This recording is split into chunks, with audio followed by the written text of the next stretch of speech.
में स्वागत करते हैं आप सभी का। इस बार जिन मुद्दों की हम लोग बात करेंगे वो मुद्दा एक ऐसा सामूहिक मुद्दा है जिसमें जब व्यक्ति धरती पर आता है, जब वो जन्म लेता है, तो सस्वीकार ये बात उसके साथ होता है कि वह कभी न कभी बीमार पड़ेगा और उसको इस भौतिक संरचना के अंतर्गत किसी एक डॉक्टर की जरूरत पड़ती है, किसी एक स्वास्थ्य विभाग के अंतर्गत किसी एक ऐसे व्यक्ति की जरूरत पड़ती है जो उनका इलाज करे और जो उनके मन को टटोले, वो मन जहां उसे स्वस्थ और समृद्ध बनाने में आगे बढ़े। इसी डॉक्टर सेगमेंट्स में आज हमारे साथ लेफ्ट साइड में बैठे हैं डॉक्टर सुशील सिंह सर, जो आईएमए धनबाद के पूर्व में चेयरमैन भी थे, और उमा शंकर सर हमारे राइट साइड में है, और डब्ल्यू सर। पहले तमाम आप सभी पैनलिस्ट का स्वागत करेंगे सर। इससे पहले इस सेगमेंट को स्टार्ट करें, उमा शंकर सर से वही पुराना स्टाइल में पूछेंगे का हो, इनका एक स्टाइल है का हो ठीक बात। तो वो जो स्टाइल है हमको लगता है कि ऊर्जा भरने के लिए किसी भी पेशेंट में काफी है। आज हम थोड़ा सा अपने से पूछेंगे क्या सर ठीक बात में। आज इसी सेगमेंट की शुरुआत में शुरू करेंगे सर। आपने एक लंबा समय सरकारी और प्राइवेट दोनों में समय समय से सेवा दी, क्या अंतर समझ में आया सर, वाकई स्थिति क्या है?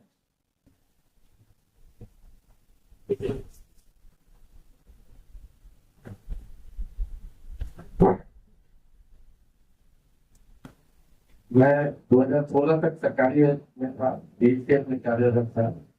2016 के बाद मैं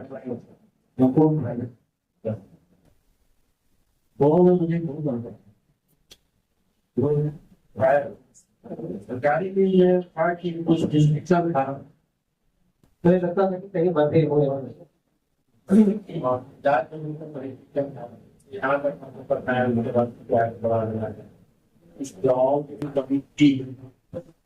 लेकिन प्राइवेट और ये पंखा बंद कर ना मोनो भैया, सर। इलाज मोनो भैया पंखा बंद करना।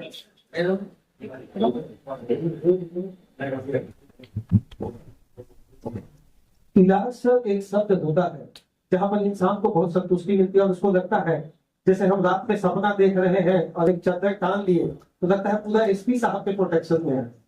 तो मरीज जब हॉस्पिटल पहुंचता है तो सब तथाकथित बहुत शब्द कहता है, बहुत लगता है जल्दी मेरा इलाज होता है, लेकिन जो लंबी कतार लगी हुई इस लंबी कतार से कैसे निजात पाएंगे?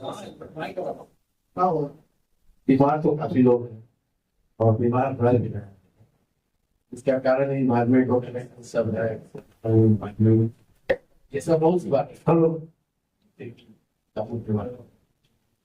अगर हम लोग सौहार्दपूर्ण उस पेशेंट को सबसे पहले उसको काउंसिल करना, तो हमको लगता है कि आधी बीमारी तो उसमें इसलिए मुझे लगता है कि उसके सॉफ्ट स्किल से बात किया जाए बहुत सही समस्या। सर एक सरकार की योजना है जिसमें उसका यही था कि हर घर तक इलाज पहुंचे, हर व्यक्ति तक इलाज पहुंचे, जहां सैकड़ों हो, हजार हो, लाख रुपए तक का भी प्रावधान उसमें लगा कर रखे। आयुष्मान का, आयुष्मान भारत का नाम से बहुत उसमें करोड़ों रुपया खर्च हुआ प्रचार प्रसार में, लेकिन हकीकत 10 से 20% लोगों को ही मिल पाता है। क्या इसके पीछे का कारण? देखिए, आयुष्मान योजना सरकार का बहुत अच्छा है। इसमें हम सभी को या उन ग्रामीणों को इलाज मिल जाता है जो बिल्कुल सक्षम नहीं। लग गया गड़बड़ी का, तो गड़बड़ी के बारे में तो हम बहुत कुछ नहीं बता सकते हैं। सरकार की योजना है,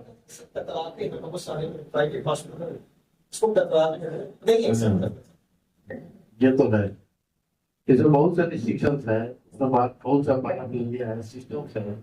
उस सिस्टम को अगर कट ऑफ कर दिया जाए तो हमको लगता है कि आयुष्मान भारत बहुत अच्छी योजना है और हर private nursing home school. W sir, सरकारी सेवा से आप भी लगे हुए हैं, मुझे लगता है सुबह से शाम तक इतना ज्यादा पेशेंट का साइड एंट्री करने में भी कभी कभी दिक्कत हो जाता होगा कि कितना आया, चलो इलाज करके निकाल दो। ये हकीकत है। क्या सभी जगह सरकारी दफ्तर, सरकारी चिकित्सा केंद्रों पर, चाहे पीएचसी, सीएचसी या जो भी स्थिति ये है, या बाकी स्थिति कुछ और है? नहीं, स्थिति सब जगह ऑलमोस्ट अच्छी है और मैन पावर की थोड़ी कमी। ये पूरा जिला जानता है, पूरा राज्य जानता है कि जिस हिसाब से लोग रिटायर करते गए और लोग बढ़ते गए, उस हिसाब से नहीं हो पाई पूर्ति।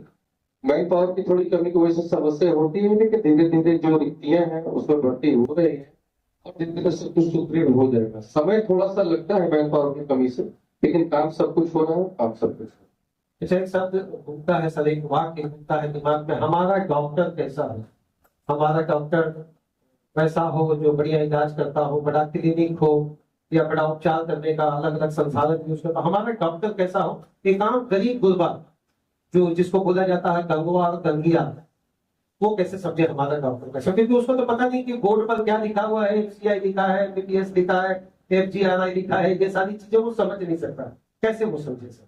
देखिए, डॉक्टर के पास लोग जाते हैं इलाज की अपेक्षा, तो हमारा डॉक्टर कैसा होगा? सीधा साधा जवाब ये है कि जो डॉक्टर आपकी बात को समझ पाए, आपके बीमारी को समझ के जो डायग्नोसिस करता है, वही आपका डॉक्टर है, वही आपके लिए अच्छा है। वो बात से करे, व्यवहार से करे, काउंसलिंग से करे, दवा से करे, जिस भी रूप में करे, डॉक्टर जिसको डायग्नोस कर रहे, जिस मरीज को, जिसका इलाज कर रहे, वही अच्छा डॉक्टर है।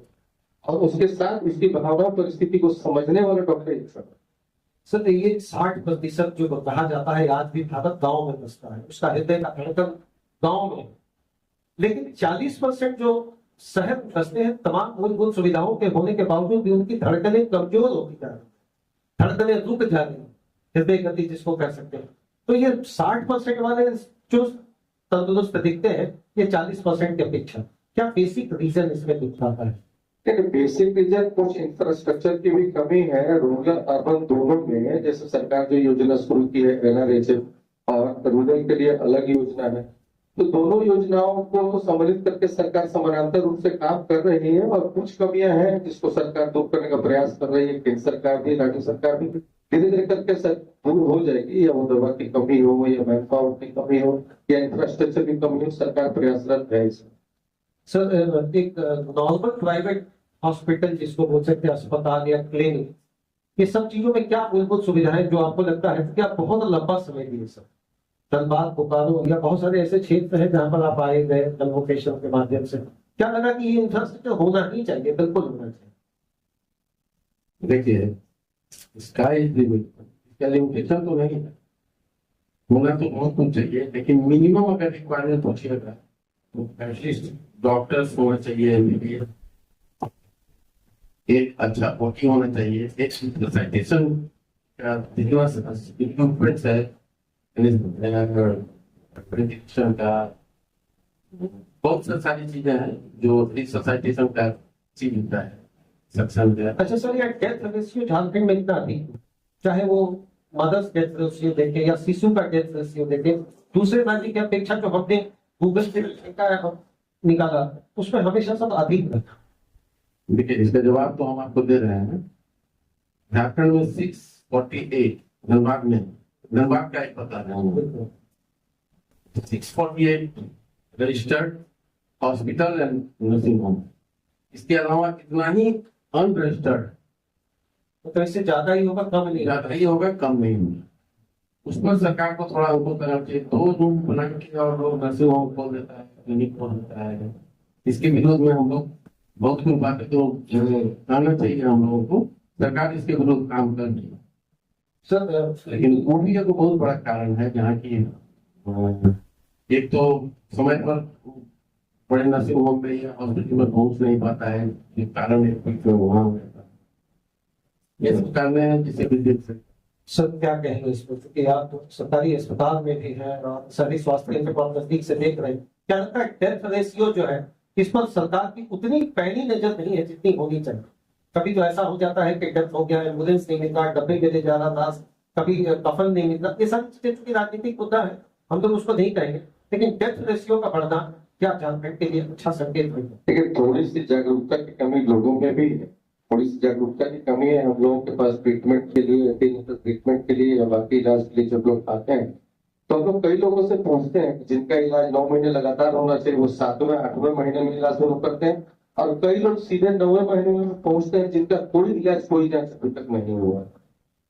उन लोगों में थोड़ी जागरूकता की कमी है। सरकार को जागरूकता के लिए भी काम करना चाहिए कि आपको इलाज किस स्थिति में, किस परिस्थिति में आपको जरूरी है इलाज, ताकि आप सही समय पर चिकित्सक के पास पहुंच पाए और उसका संपूर्ण जांच और इलाज हो सके। दूसरी बात उमाशंकर सर ने जो कही कि जितने रजिस्टर्ड क्लिनिक है या हॉस्पिटल्स हैं, उसके अलावा अनरजिस्टर्ड भी उनसे कम नहीं।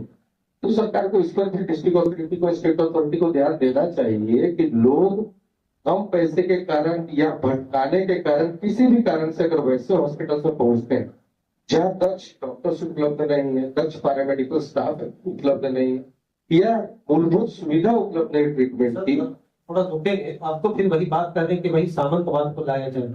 अगर एक डॉक्टर 2 कमरे में अपना क्लिनिक स्टार्ट करता है तो उसमें क्या दिक्कत है? अच्छा इलाज आप ही कह रहे हैं कि अच्छा इलाज मिलना चाहिए, तो यहाँ पर सब बड़ा इंफ्रास्ट्रक्चर हो और तभी इलाज हो, ये थोड़ा सा विवादास्पद वाली बात है सलमान। रजिस्टर्ड के बारे में आपसे बात हो रही, जो अनरजिस्टर्ड है, जो रजिस्टर्ड अच्छा, डॉक्टर अनरजिस्टर्ड कि सर हॉस्पिटल? हॉस्पिटल अनरजिस्टर्ड है, हॉस्पिटल अनरजिस्टर्ड है, वो जिस भी तरीके से चल रहा हो वो रजिस्टर्ड नहीं है, वहां दक्ष डॉक्टर नहीं, दक्ष पैरामेडिकल की टीम नहीं, बाकी मूलभूत सुविधाएं उपलब्ध नहीं। मरीज किसी भी कारण से जाए, जागरूकता की कमी से जाए, अनुभव की कमी से जाए, ज्ञान की कमी से जाए, किसी के भटकाने पर चल जाए, तो इन सब बातों पर भी ध्यान देखना होगा। या लोगों को भटकाया जाता है कि वहां 2000 लगेगा, यहाँ तुम्हारा काम 500 में हो जाए, तो बाकी चीज लोग भूल जाते हैं कि नहीं हमें तो 1500 रुपये बचे, लेकिन वहां अपने प्राण का आहुति दे रहे हैं और रिस्क से खेल रहे हैं अपने इलाज, अपने बीमारी, अपने प्राण के साथ। तो इन चीजों पर भी ध्यान रखना होगा, लोगों को भी और सरकार को भी और डिस्ट्रिक्ट को भी। सर एक इस वक्त नहीं खुले मंच पर एक बात हम रख रहे हैं, डॉक्टरों पर एक आरोप लगता है सिजेरियन वाला कि गाड़ियों के पास हम जाते हैं या कहीं डिलीवरी पेशेंट है तो नॉर्मल नहीं करते उसको डायरेक्ट सिजेरियन, तो क्या ये होता है? कैसा मैं जानता नहीं क्योंकि इसका मैं फील्ड में अनुभव नहीं, लेकिन इसके पीछे का जो तथ्य है, लोगों का भ्रम क्यों है, इसको कैसे सही ढंग से समझें? देखिए, बहुत सा कंडीशन पेशेंट को नहीं मालूम होता है क्या कारण होता है। वो जानता है कि अगर मेरा हुआ है, अगर मेरा पहला बच्चा या दूसरा बच्चा भी नॉर्मल हुआ है तो तीसरा भी नॉर्मल होता है, ऐसा कोई जरूरी नहीं। बहुत सा कंडीशन से ऐसा होता है। देखिए, एक तो स्वास्थ्य में गिरावट होते जा रहा है और बहुत तेजी से, क्योंकि जैसे डॉक्टर साहब बोले, डॉक्टर स्वतंत्र कुमार जैसा बोले कि अवेयरनेस की कमी, किस टाइम में कितना एंटीनेटल का क्या जरूरत है वो लोग नहीं जानते। वो लोग सीधे कभी 7वां महीना में, 9वां महीना आता है जिसमें न्यूट्रिशन का कमी होता है, बहुत से विटामिन का कमी होता है, और उस हालत में वो बच्चा को एक्सप्लेन नहीं कर पा रही है, बच्चा अंदर फंसा हुआ है। अगर हम सीजर के लिए कहते हैं तो वो लोग समझता है कि सर दाई पास और डॉक्टर थे, दाई पास और डॉक्टर थे, मैंने दाई माइंड जो होती थी वो पास हो जाती थी और डेथ रेशियो खासकर सिजेरियन के दौरान या नॉर्मल डिलीवरी के दौरान बहुत कम था उस समय। ये बात सही था या गलत था? गलत था, उस समय ज्यादा था। हाँ, उस समय ज्यादा था। फैक्ट यही है, उस समय बच्चा होने के बाद वो लोग करने वाला सिस्टम और ये सब, उसमें टेंशन वगैरह बहुत ज्यादा होता था, क्योंकि बहुत अच्छा से उसका यूटिलाइजेशन नहीं था, उसके कारण उसके कारण होता था। और जो टेटनस वगैरह का बहुत ज्यादा डॉक्टर साहब एक प्रश्न है, सरकारी स्वास्थ्य केंद्र में दवाइयाँ मिलती हैं बीपी का? दवाइयाँ सरकार जिस हिसाब से उपलब्ध करा पा रही है, मिलता है कभी कभी जो हम कहते हैं बीपी, शुगर, अस्थमा, ये सारी चीजें, या कभी कभी लगता है मन में दर्द की नहीं दे पा रहे हैं, कीमत में आता होगा सर? आपको आता है कभी कभी दवाओं की कमी होती है, बीच में कभी कभी होती है, समय पर वो आपूर्ति नहीं कर पाते हैं, उपलब्ध नहीं करा पाते हैं, होती है समस्या। भीड़ ज्यादा है सर सरकारी में, और तो प्राइवेट वाले में भी तो भीड़ ज्यादा है सर। हर जगह भीड़ ज्यादा। आप लोगों की कमी के कारण प्राइवेट में भीड़ अधिक है क्या? नहीं, रीतियां तो कुछ है जिसके चलते, और मरीज का आप देखिए, आप रेशियो, जैसे आपका उम्र 40, 45, 50 जो भी होगा, आप एनालिसिस करके देखिए कि आप जब 10 साल के रहे होंगे तो कितने लोगों को शुगर ब्लड प्रेशर, और आज जब आप 50 साल के हैं तो कितने लोगों को शुगर ब्लड प्रेशर। तो आप उस रेशियो को देखिए कि जिस रेशियो, उस रेशियो से उत्पादन नहीं होना चाहिए नहीं, दवाइयों बीमार उत्पादन होना चाहिए। जिस रेशियो में बीमारी बढ़ी है, जिस रेशियो में लोग ग्रसित हो रहे हैं, उस रेशियो के हिसाब से थोड़ी सी इसमें कमी का एहसास होता है हम लोग को। कभी कभी दवाओं की आपूर्ति में कमी होती है। मेरा सवाल है कि सर आपके तरफ से निकल कर प्राइवेट और कुछ तो मजबूरियां रही होगी, कोई यूं बेवफा नहीं है, तो कुछ तो बेवफाई आपकी तरफ से होगा, तभी तो प्राइवेट हॉस्पिटल सनम बेवफा नहीं बोल रहे। वो बोल रहे आते जाओ आते जाओ आते जाओ, और आप बोल रहे यहाँ से जाते जाओ जाते जाओ जाते जाओ। ये प्रक्रिया क्यों? ये तो आप समझदार और पढ़े लिखे रिपोर्टर है, ये तो आपको डिस्ट्रिक्ट अथॉरिटी है, ये तो मिनिस्टर से सरकार से पूछना चाहिए। डॉक्टर इस चीज का जब कमी होती है, मरीज हमारे पास आते हैं और जब लौटते हैं तो मन में तो तकलीफ होता है कि हम उनको दवा नहीं दे पा रहे हैं। डॉक्टर इरफान सर के कार्यकाल को क्या कहने जा रहे हैं?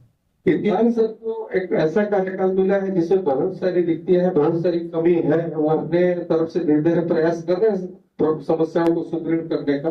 समस्या एक दिन में तो सुदृढ़ नहीं हो सकती किसी भी सरकार से, तो धीरे धीरे सुधार हो रहा है, होने का प्रयास किया जा रहा है। हम थोड़ा इंटरफेयर करेंगे। जैसे ये बोल रहे हैं कि प्राइवेट में क्यों चले जाते हैं, तो शहरी जो भी चिकित्सालय यहाँ पर खुला है या गवर्नमेंट की ओर से, अगर हम लिमिटेड सुविधा है, अगर वहां के बाद हम कहेंगे कि और इसके लिए आपको सदर हॉस्पिटल या पीएमसीएच जाना है, तो काफी दूर है, वहां से एम्बुलेंस वगैरह की सुविधा नहीं है, तो हम बगल बगल में कहीं प्राइवेट में पहुंच जाते हैं। इसी का बेसिक रीजन यही सर। आप बहुत लंबे समय तक बात सेवा दी है, और डॉक्टर का जो एक होते आउटपुट होता है जिसका नाम होता है इलाज। तो क्या हम मान के चले आज भी सर इलाज एक संघर्ष है या वाकई इलाज एक चुनौती बना? देखिए, पौधे से मैं आपका चर्चा सुन रहा हूँ। स्वास्थ्य व्यवस्था या स्वास्थ्य सेवा किसी भी देश में वो निर्भर करता है कि वहां का उस देश का सरकार उसके पीछे कितना लागत लगा। आपको जानना पड़ेगा कि भारत की अर्थव्यवस्था का जो जीडीपी है उसका मात्र 2 या बहुत से ज्यादा अगर आयुष्मान का जोड़े तो 2.5% केवल वो राशि खर्च हो रहा है स्वास्थ्य सेवा में। जबकि दूसरी तरफ आप किसी भी विकसित देश में जाइए तो मिनिमम 5 से 6%। तो सर उसके साथ अब मैं क्या आप नहीं चाहते कि आप विकसित देशों में गिराए? पहली बात। दूसरी बात, आप जितनी भी चर्चा की, मैं सब पर एक एक बात कहूंगा। जब ऊपर से ही कमियां रहेगी तो नीचे जो कमी दिखेगी वो मैग्नीफाइड हो, वो काफी बड़ा दिखे। स्वाभाविक है, जैसे उन्होंने कहा, डॉक्टर सुतंत्र कुमार ने कहा कि चिकित्सकों की कमी है, पारा चिकित्सक मतलब पारा मेडिकल स्टाफ की कमी है, इंफ्रास्ट्रक्चर की कमी है। मैं तो कहता हूं इच्छा शक्ति की। सवाल ये होना चाहिए कि हमारे जितने भी विधायक, जनप्रतिनिधि, आईएएस, आईपीएस, ये जितने भी लोग सरकारी सेवा में उच्च पदों पर, ये सभी अपना इलाज सिर्फ और सिर्फ सरकारी अस्पताल में जिस दिन से कराना शुरू करेंगे उस दिन से आप सरकारी स्वास्थ्य सेवा में एक भी सर आपको हैदराबाद जाने वाला टिकट कम करवा दीजिए। देखो लगातार हैदराबाद जाना क्यों जा रहे हैं? आपको पता है कि एयर एम्बुलेंस का एक्सीडेंट हो, उस पर बहुत वो हल्ला हुआ। मेरा एक डॉक्टर मारा गया, मैं आपको बता रहा हूँ। मैं जूनियर डॉक्टर्स नेटवर्क का झारखंड का चेयरमैन हूँ और नेशनल का राष्ट्रीय कार्यकारिणी का सदस्य हूँ। ये मुझे बहुत तकलीफ दिया कि एक जवान डॉक्टर उसमें मारा गया। क्यों मारा गया? एक पेशेंट को बचाने के लिए।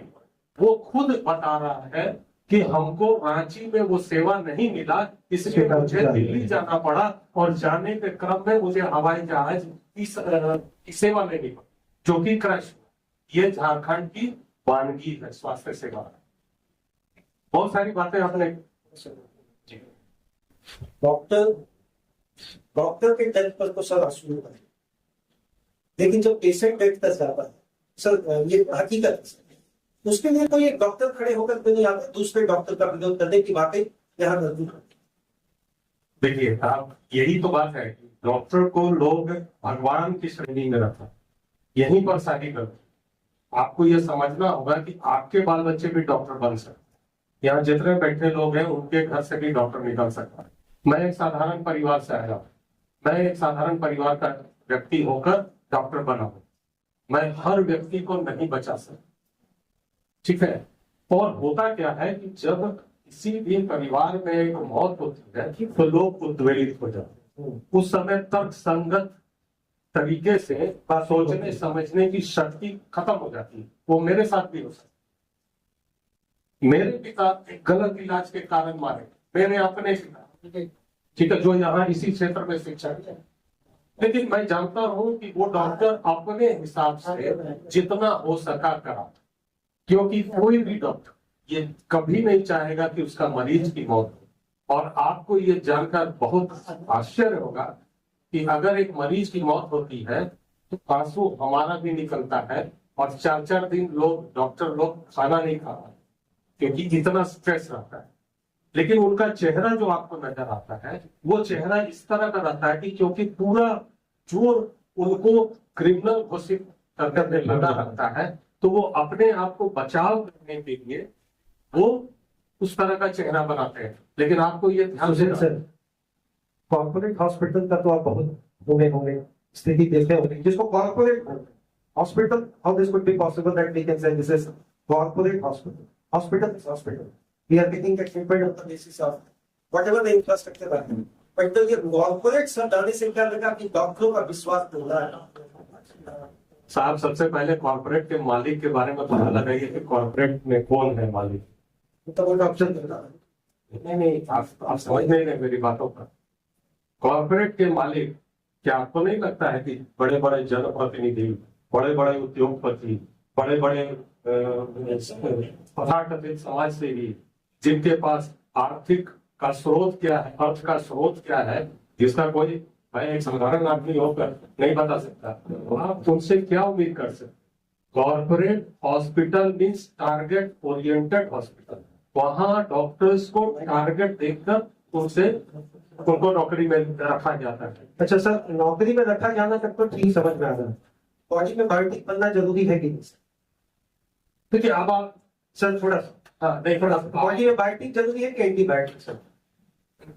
अब सर देखिए थोड़ा सा ये हम इसलिए जानना चाहेंगे, पुराने जमाने में शल्य चिकित्सा, भूमि चिकित्सा या जो भी हमारी पद्धतियां हुई करती थी, चरक पे चले जाए, इसी संहिता में वहां बताया जाता था कि बायोटिक फॉर्म बनाना हमारे बॉडी के लिए बहुत जरूरी है। और आप लोग देख रहे हैं सर, मतलब डॉक्टर ये कह रहे हैं कि एंटीबायोटिक दे दो, हाँ ठीक है।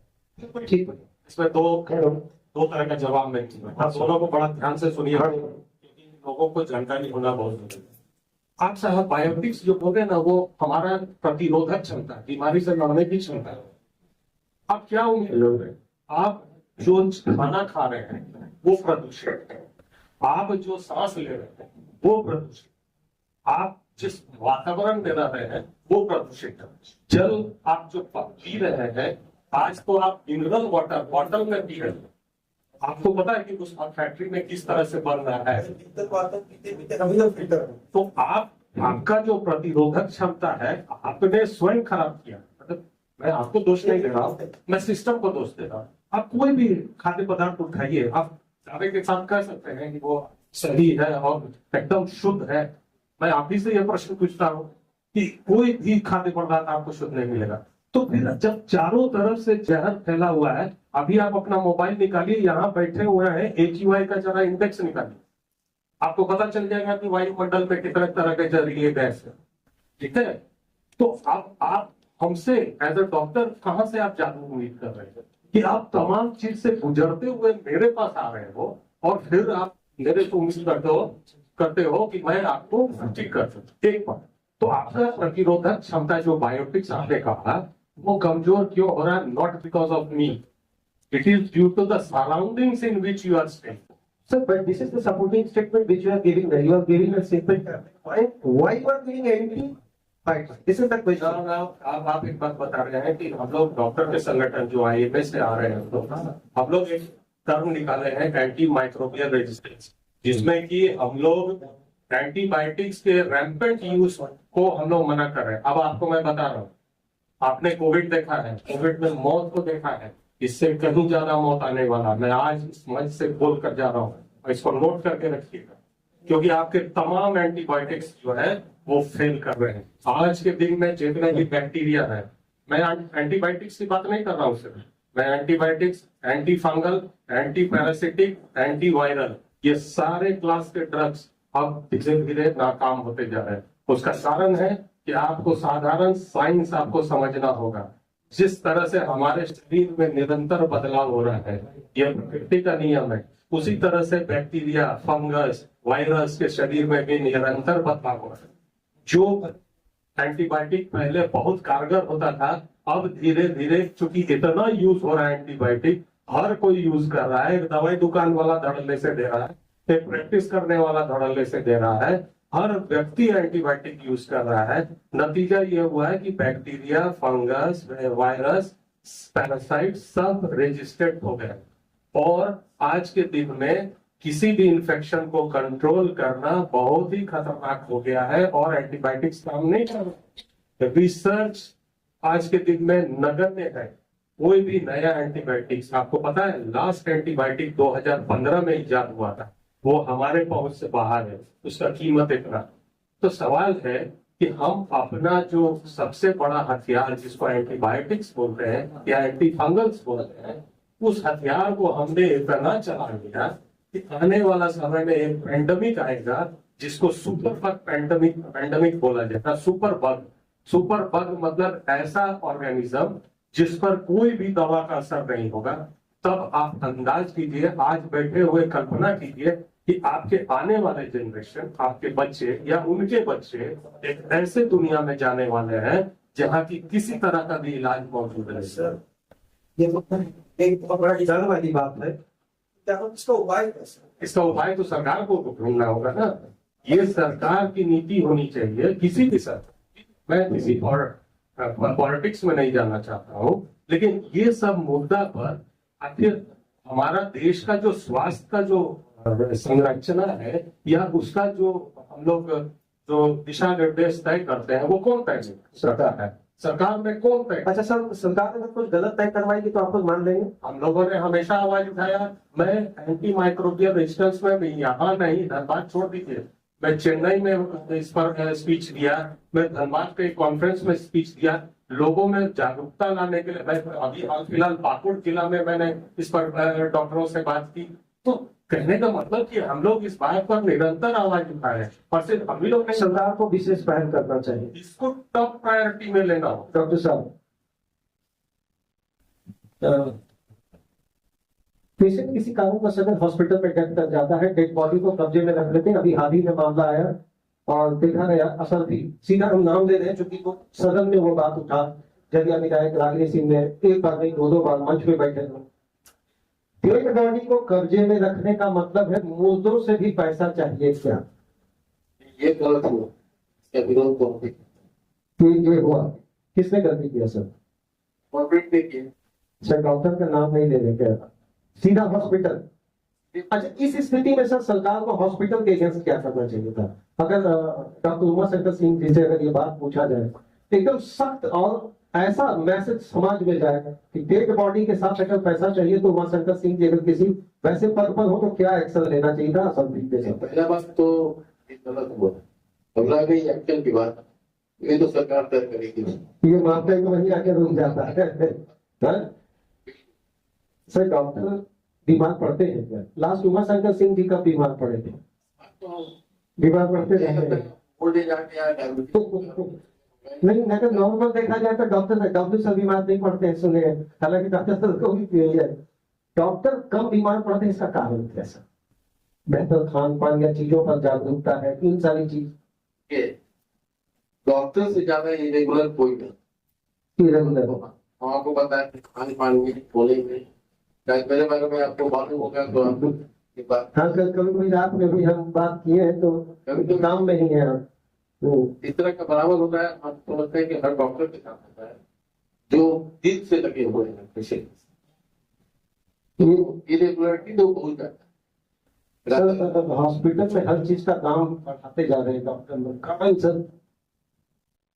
पहले डॉक्टर उमाशंकर सिंह उनसे पहले लेते थे 300 रुपया, अब लेने लगे 100 रुपया।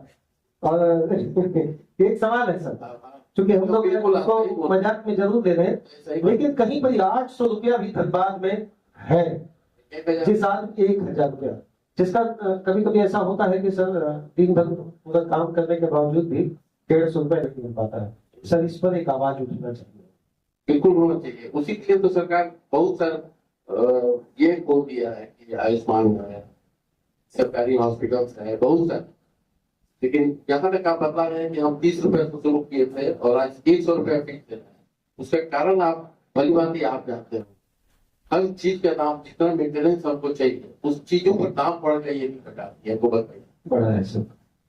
तो हम मार्केट में कहाँ मेंटेनेंस करें, जनरेटर चला उसमें डीजल का जो हम पहले करते थे शुरुआत में, और आज आज से अगर हम कंपेयर करें हम अच्छा सर, कभी ऐसा हुआ आप चेंबर में हैं, कोई आया और आकर बोला कि डॉक्टर साहब कुछ पैसा कम कर दीजिए, या प्रतिशत होता है? अक्सर होता है, शायद आप जानते होंगे। कई बार तो हम भी उसका फायदा उठाए हैं, सीधी भाषा में कह ले तो सब लोग तो सर नहीं उठा पा रहे। सबको ये कैसा है, कभी ऐसा होता है कि पैसे से संगठित है, मजबूत है, आर्थिक रूप से सुदृढ़ हो, फिर भी वो ईमान हाँ ऐसा लोग आते हैं, जबकि ऐसा लोग आते हैं और उस समय थोड़ा सा मन हम लोग का खराब होता है कि जो एक्चुअली नीडी है उसका नहीं काम करके इसको सर आपसे सवाल लगे फार्मर कंपनियों का नहीं, आपके सवाल के पहले एक जवाब हम देना चाहेंगे वो से सक्सीड कर गए उनके निर्धारण जो फीस का 100 हो, 2 हो, 500 हो, 1000 हो, निर्धारण डिस्ट्रिक्ट अथॉरिटी सरकार कोई भी करे तो कोई आपत्ति नहीं, लेकिन एक रिक्वेस्ट हम लोग का होगा कि ये निर्धारण हर प्रोफेशनल के लिए होना चाहिए, जो डॉक्टर्स के लिए। ऐसा नहीं डॉक्टर 1 से 200 रुपए ले रहे, बहुत सवाल उठ रहा है, ताकि बहुत सारे प्रोफेशनल ऐसा नहीं कि आपको जानकारी नहीं है। ठीक गाड़ी का इंजन खराब है, अगर कहीं पर 100 रुपए की जगह 800 देगा तो सर वहां पर 100 देगा। नहीं, उसको नहीं रोकना है, बाकी सारे प्रोफेशंस को भी रोकना है। आपको 100, 200, 800 पर आपत्ति है, और लोग भाजपा लोगों जो कहना चाह रहे हैं उसको बोलते हैं प्राइस कैपिंग। उस चीज को बोला जाता है प्राइस कैपिंग। आप डॉक्टर्स की बात कर रहे थे कि वो जो फीस लेते हैं वो कहीं बहुत ज्यादा लेते हैं कहीं, लेकिन मैं आपको एक वास्तविकता बताता हूँ जिससे आप अवगत हो जाए। आज एक एमबीबीएस सीट प्राइवेट कॉलेज में 1.5 करोड़ पे जा, तो जो बच्चा 1.5 करोड़ रुपया देकर पढ़ रहा है प्राइवेट, आप उससे क्या उम्मीद करते हैं कि वो 50 रुपए का फीस दे के करेगा? तो आप सवाल समझ मेरी बात पूरा होने, मेरी बात पूरा होने। 1.5 करोड़ रुपया आम आदमी नहीं कर रहा था, आपको जाकर देकर एडमिशन लेकर, क्या इसकी आप वसूली करेंगे आप आम आदमी से, या बाकी इसके लिए कोई रेगुलेटरी सिस्टम है? सर मेरा सवाल गलत है? नहीं, आपका सवाल बिल्कुल जायज है और यह सवाल उठना दीजिए। सवाल ये है कि अगर आप प्राइस कैपिंग करते हैं तो वो सरकार को डिसीजन लेना है प्राइस कैपिंग। सबसे पहले दवाई का दाम का प्राइस कैपिंग, सबसे पहला चीज वो फीस से कहीं कई गुना ज्यादा, खास करके एंटी कैंसर दवाई। ये सब जो दवाई है ये कैंसर किसको हो रहा है? अधिकतर गरीब लोग को हो रहा है। आप समझने का प्रयास कीजिए कि उनका इलाज किस तरह से हो रहा है।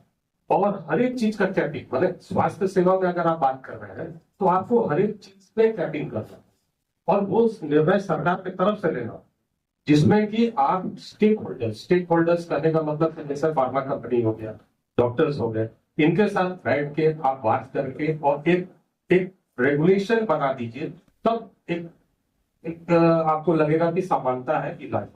और जब मैं बता दूं कि जब ये रेगुलेशन बनेगा, प्राइस कैपिंग होगा, तब आप पाएंगे कि डॉक्टर उमाशंकर सिंह के यहाँ जो इलाज हो रहा था वो बड़ा सस्ता है।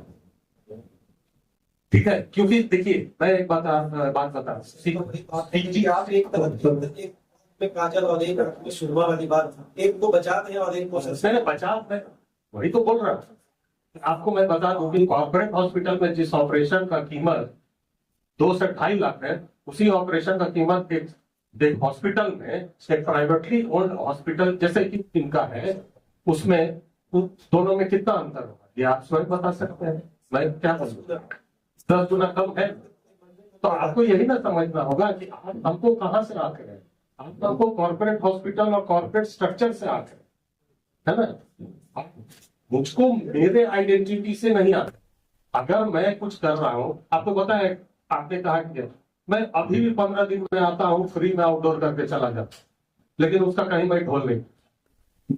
हर डॉक्टर इस तरह का काम करता है। हर डॉक्टर अपने क्लिनिक में जब बैठता है तो महीना में कम से कम 3 से 4 सर्जरी वो फ्री में करता है, और प्रतिदिन वो 10 से 15 मरीज फ्री में देता है। और उसके यहाँ जो फिजिशियन सैंपल पड़ा रहता है, वो फिजिशियन सैंपल वो ऐसे 10 लोगों को वो बांट भी देते हैं। लेकिन इसका कहीं वो चर्चा नहीं करते। लेकिन जो चर्चा होती है कि इतना फीस है, तो फीस है। अचानक सर डॉक्टर और पेशेंट में इतना गैप क्यों बढ़ गया? नहीं, वो तो अचानक सर, अचानक। ये तो डॉक्टर स्वतंत्र कुमार ने कहा। सर मैंने आपको देखा था एक बार, आप श्याम जी जो से भी मिले थे, तो क्लास में भी कुछ ऐसा मुद्दा था, उसको लेकर था। ठीक है, डॉक्टर साहब के यहाँ भी कुछ घटना घटी थी। ठीक है, श्याम दिन में बैठा था इसलिए कि किसी ने गोली चला दिया था नर्सिंग होम में। भाई हमको गोली का, अब पेशेंट और डॉक्टर के बीच में जो डिफरेंस बढ़ता है सर, उसका कारण इसका कारण ये है कि आपकी मरीज का संख्या इतना अधिक है। आप पीएमसीएच में चले जाइए, आप डब्ल्यू के डॉक्टर स्वतंत्र कुमार के आउटडोर में चले जाइए, इतना भीड़ है कि वो किससे 10 मिनट अगर देना ही लगे सभी को तो संभव नहीं हो पाएगा। तो इसीलिए कम्युनिकेशन गैप जरूर हो जाता है। सरकारी सेवा में भी आप देखिए इतना वर्कलोडेड है, वहां के डॉक्टर्स लोग इतना ज्यादा वर्कलोडेड है, और उसमें ऊपर से सोर्स पैरवी, उसके बाद नेतागिरी, दादागिरी, हर तरह का चीज को झेलना, और महीना में एक बार मार भी खा लेना। सर एक ड्रीम्स 2 को लेकर राजनीतिक बवाल मचा हुआ है, अनेक बात रखी जाती है, तो हर जिले में ड्रीम्स 2, 3, 4, 5, 6 बना दिया जाए। वही तो बोल रहे हैं कि रेंज 2 तक नहीं देख के लोग इतना खुश हो रहे हैं कि रेंज 2 बन रहा है। वो रेंज जैसा हॉस्पिटल हर एक जिला में होना चाहिए, हर एक जगह होना चाहिए। और लेकिन आप रिम्स बनाएंगे तो डॉक्टर्स कहाँ से आएंगे? सबसे बड़ा क्योंकि आपका वातावरण, आपका डॉक्टर्स कंजीनियल एटमॉस्फेयर होना चाहिए। आपका एटमॉस्फेयर ऐसा होना चाहिए जो बढ़िया डॉक्टर, बाहर के डॉक्टर आपके पास आए। आप चेन्नई चले जाइए, वहाँ के फॉरेन डॉक्टर्स आते हैं, ऑपरेशन करते हैं, चले जाते हैं। आप बेंगलोर चले जाइए, वहाँ के फॉरेन डॉक्टर्स आते हैं, और लेकिन झारखंड में वैसा संभव नहीं, क्योंकि यहाँ का वातावरण, धनबाद में संभव नहीं, यहाँ हवाई अड्डा नहीं। अगर कोई भी डॉक्टर आएगा तो कैसे आएगा? उसको दुर्गापुर आना होगा या रांची से आना होगा, उसके बाद सड़क रास्ते से आएगा। तो प्रॉब्लम इस तरह का है। आपको पहले इंफ्रास्ट्रक्चर जो कि हर तरह का जो एटमॉस्फेयर है उसको बनाना होगा, तब जाके आप स्वास्थ्य सेवा को बाहर कर पाएंगे। आप झारखंड में बताइए कि मेडिकल कॉलेजेस है, और बाकी राज्य, आप बगल के राज्य वेस्ट बंगाल में चले जाइए, वहां देखिए मेडिकल कॉलेजेस।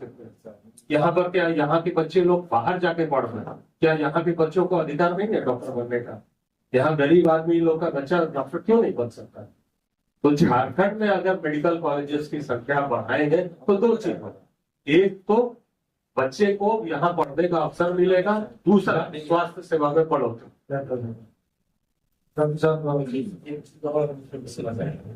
इतना ही होना चाहिए। आप जो बोल रहे हैं कि रिम्स और भी बना दिया है, केवल बनाने तो नहीं होता है। गवर्नमेंट, आपको पता है कि एम्स भी बनाई है, लेकिन उसमें आपको देखते हैं कि कितना काम होता है, रिसोर्सेज का अभाव है, उसमें डॉक्टर्स नहीं है, फैकल्टी नहीं है, मालूम है। तो हम 15 को बना के खाली प्रिंटिंग बना के रखते हैं।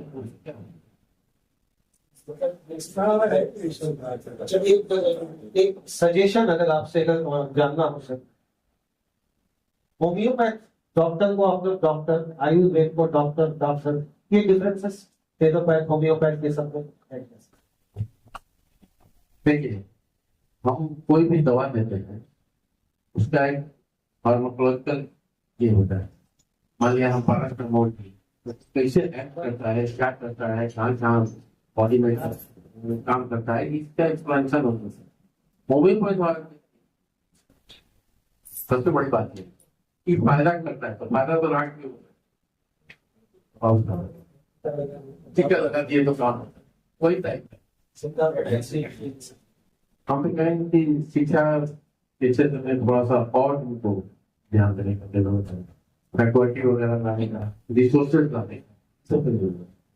अच्छा, दूसरा नंबर जो आप प्राइस हाइक के बारे में बोल रहे थे, नर्सिंग होम में प्राइस हाइक, नर्सिंग होम या हॉस्पिटल से एक गवर्नमेंट को बना के जो भी रिक्वायरमेंट यहाँ होता है उसको सब्सिडाइज अगर ये कर दें तो जब उसमें भागेगा नहीं तो आप जरूर बोलने वाले हो जाओगे। सर एक सवाल रखें, आप उस सवाल से कमी करके दूसरे सवाल में जो है हम डायरेक्टली आपको 1 मिनट का समय लेंगे कि प्राइस कैपिंग के बाद जो सुशील सर बोले वो बहुत बढ़िया था। और आज तक समाज में, अखबार में, टीवी में, चर्चा में केवल यही सुना गया कि डॉक्टर ज्यादा पैसा सुना गया होगा। अखबार में, समाज में, फोन पर, सोशल मीडिया में आज तक यही सवाल किया डॉक्टर बहुत पैसा है। प्राइस कैपिंग जरूर होना चाहिए। 50 रुपया हो, 20 रुपया हो, 10 रुपया हो, सबके लिए समान होना चाहिए। लेकिन मेरा रिक्वेस्ट है कि आप अपने फॉरम से इस बात को रखिए कि बाकी प्रोफेशनल्स के लिए भी प्राइस कैपिंग होना चाहिए। अगर डॉक्टर 100 रुपया फीस ले रहा है, ठीक है, वही डॉक्टर जब इनकम टैक्स फाइल कराने जाएगा तो उनको बोल के नहीं आपको तो 50,000 रुपये कहाँ से बोले। उसी डॉक्टर पर अगर को कोई केस हो जाएगा और कोई साहब बोलेंगे नहीं आपको तो एक सुनवाई का 5 लाख रुपये लगेगा। ये ऐसे और भी बहुत सारे प्रोफेशनल्स हैं। तो प्राइस कैपिंग सबका होना चाहिए और चर्चा भी सबका होना चाहिए, कौन ज्यादा लेता है कौन कम लेता है। सर इसको देखकर आपको याद होगा सदन में पप्पू यादव बिहार के सांसद हैं, ठीक है, उन्होंने ये बात उठाया कि कहीं ना कहीं इस पर एक सिस्टम बनना चाहिए। हालांकि मैंने भी उनको कोट करके उनके चीजों को मैंने भी शेयर किया था बात को, लेकिन सर इससे भी तो झुठलाया नहीं जा सकता ना। कमीशन है सर, कटमनी है आपके यहाँ। लेकिन सर सच कड़वा होता है जो बात से भेजा जाता है। कमीशन और कटमनी तो है सर आपके यहाँ। जितना कड़वा बोल सकते हैं ना मेरे साथ बोल सकते हैं। चलिए धन्यवाद। और सबसे बड़ी बात है कि देखिए आप कमीशन पूरी की बात बोल रहे हैं ना, ये बात नहीं। तो अगर एक तालाब में 5,000 मछली है और उस मछलियों में 50 मछली कमीशन खो रहे, इसका मतलब सबको भविष्य, तो उस हिसाब से सबको एक नजर से देखना गलत। लेकिन मैं मानता हूं कि कमीशन खोरी है। और क्यों है अब आप आइए उसमें। आपको पता है कि कोई भी बड़ा हॉस्पिटल आज के दिन में कोई भी हॉस्पिटल का निर्माण होता है या कोई भी व्यवसाय का निर्माण, तो उस व्यवसाय उसको बिल्डअप करने के लिए आदमी कर्जा लेता है। और जब कर्जा लेता है तो वो एक EMI नाम का चीज के प्रेशर में वो EMI उसको पहुंचने मिल जाता है, चाहे कोविड आ जाए, चाहे युद्ध छिड़ जाए, चाहे कुछ भी हो, आपको सूद समेत पैसा बैंक वाला जो है वो आपसे ले। तो हालात ये है कि आज के दिन में अधिकतर डॉक्टर आपको देखिएगा कि स्ट्रेस, और स्ट्रेस ऐसा कि उनको EMI का लोड है, उनको हमारी जो खर्चा देना पड़ता है, आप समझ रहे होंगे मेरा इशारा किस हो रहा है, वो खर्चा का लोड है, प्लस अपने स्टाफ लोगों का सैलरी का लोड है, हर तरह से वो स्ट्रेस में है। तो जाहिर सी बात है कि इस कारण से वो कमीशन लेते हो।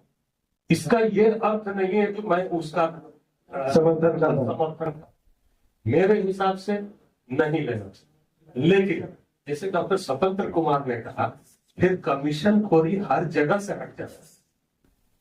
आपको पता होना चाहिए, मतलब सर हम लोगों ने सर ऐसा हम आपको सुधारने निकले तो आप कहेंगे कि आप पहले खुद सुधर जाइए, समाज को सुधार जाइए, मास्टर को सुधारिए, मैकेनिक को सुधारिए, व्यवसायी को सुधारिए।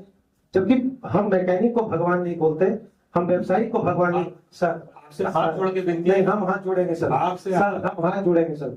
थोड़ा सा तार्किक जरूर हो गए सर हम लोग दोनों, लेकिन यहाँ पर यह है कि वो तमाम पेशेंट आपसे जानना चाहते हैं, डॉक्टर सुशील सिंह से जानना चाहते हैं, सुशील सर वाकई उनके मर्ज में, उनके दर्द में खड़े हैं या व्यवसायीकरण के राह पे अड़े हैं।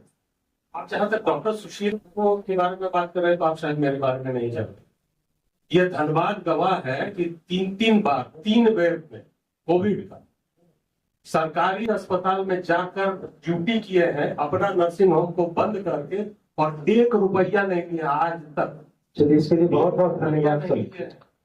और इसके चलते आज मैं हार्ट का मरीज हो गया, ब्लड प्रेशर का मरीज हो गया और सांस का मैं मरीज हो गया। ये डॉक्टर सुशील की पहचान, वो मेरी कमाई है कि मैंने धनबाद की धरती में लोगों को, मरते हुए लोगों का पैखाना तक साफ किया।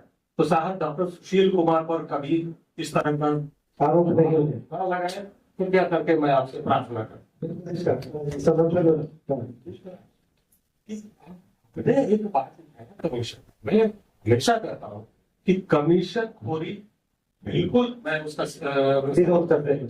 मैं विरोध, लेकिन आपको ये हालात, आपने कहा ना कि आप, मैं कहूँ मैकेनिक को बोलूंगा, उसको बोलूंगा सुधर जाए, उसको बोलूंगा, तो साहब जब एक उंगली आप मेरी आपकी ओर मैं करता हूँ ना, तो ये बाकी उंगली मेरी ओर। तो साहब सबसे बड़ी बात है ये तो राजनीतिक वाली बात है। खैर हम समर्थन करेंगे।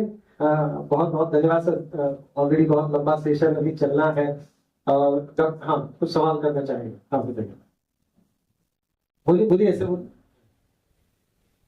Good morning, everybody, sir. I'm Dr. Deepak Kumar. My professor is of pharmacy and pharmacist.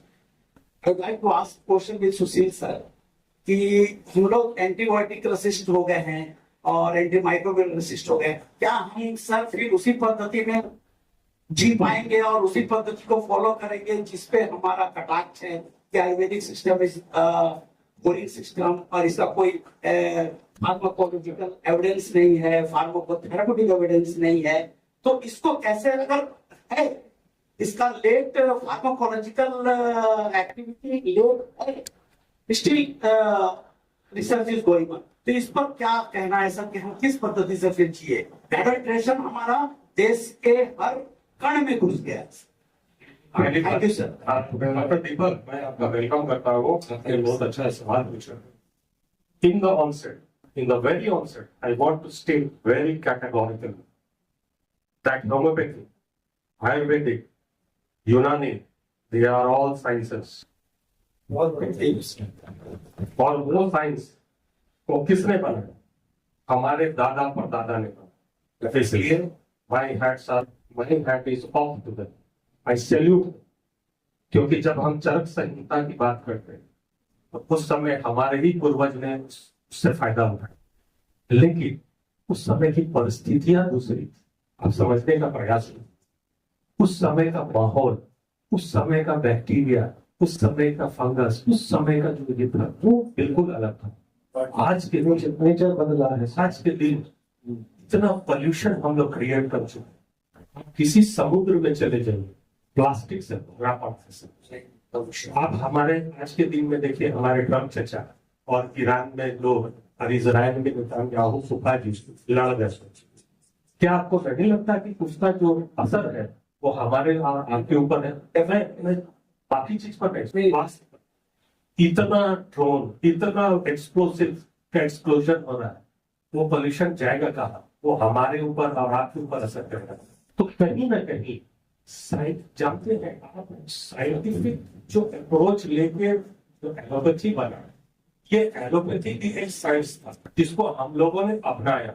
क्यों अपनाया? इसलिए अपनाया कि उस समय का हालात ऐसा हो गया था कि हमारा जो पद्धति था वो उस तुलनात्मक दृष्टि से विकसित नहीं हो पाई, और ये विकास की गंगा बही यूरोपियन कंट्रीज में या वेस्टर्न कंट्रीज, तो जाहिर सी बात है कि एलोपैथी का उत्थान हुआ।